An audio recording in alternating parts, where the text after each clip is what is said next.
college basketball season. Tonight, we will crown the winner of this year's tournament. And no matter what the outcome here tonight, what a ride it has been. This is Kevin Harlan, joined by my colleagues Clark Kellogg and Greg Anthony. We'll see the Wisconsin Badgers facing the Louisville Cardinals. Kevin, this is the night where we are going to see some intense basketball. High energy, lay it all out on the line for college hoops. Everything these young players have worked towards their entire life comes down to this exact moment. And you can bet, Clark, that each and every player here tonight feels the importance of this game like no other in their lives, really. A big key in coming through in a big game like this is how well you can compose yourself. How do you handle the pressure of the big stage? We'll find out soon enough which of these teams has the ability to harness all of that raw energy and focus on getting the job done. Let's check out Wisconsin's starting lineup. They've got Decker. Hawkins is out there with Hill. Then it's Kaminsky, and it's Evans in at the power forward position. And here's Louisville. It's a three-point game. Well, Wisconsin has had a bit of a renaissance in their program of late, Clark. Last decade and a half have seen them put up some great seasons. And you know, Kevin, the Badgers weren't really a major powerhouse in hoops until the turn of the century. But now they're one of the most consistent teams in the country. And with any championship game, you know that every player is going to have their heart racing for the first few minutes. That's just natural. That's adrenaline. They'll need to remain calm, though, and let the game come to them and kind of ease into it.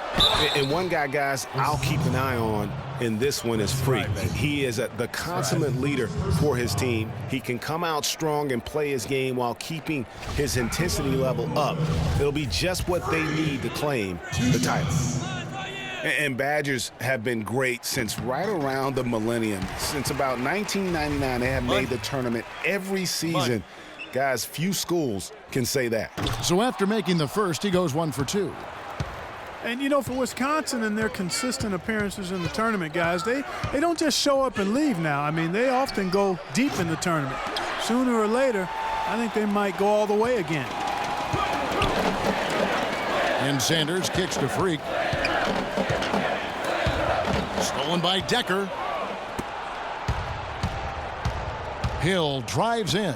Here's Evans. Got a piece of it. And stolen by Harrell. You know, one of the big questions on everybody's mind in this game is whether or not Freak will stay on for another year or go pro. I mean, usually a player with his upside would be a lock to be a one and done, but he's giving serious thought to staying. And Freak is a guy who clearly values the scholastic aspect of collegiate sports, so it makes sense for him to think about staying beyond this season. Still, with Freak's draft stock rising.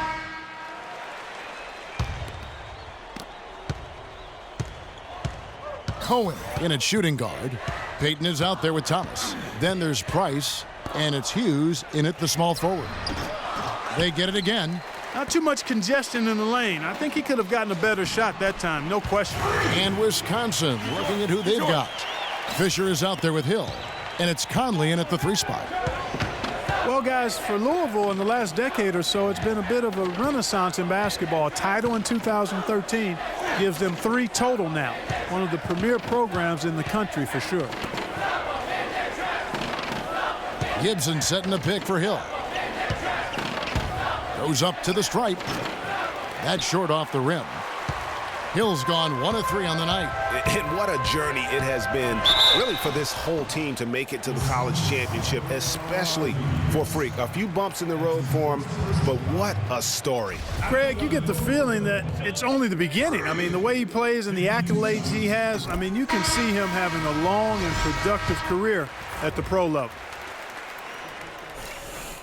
He's off on the second.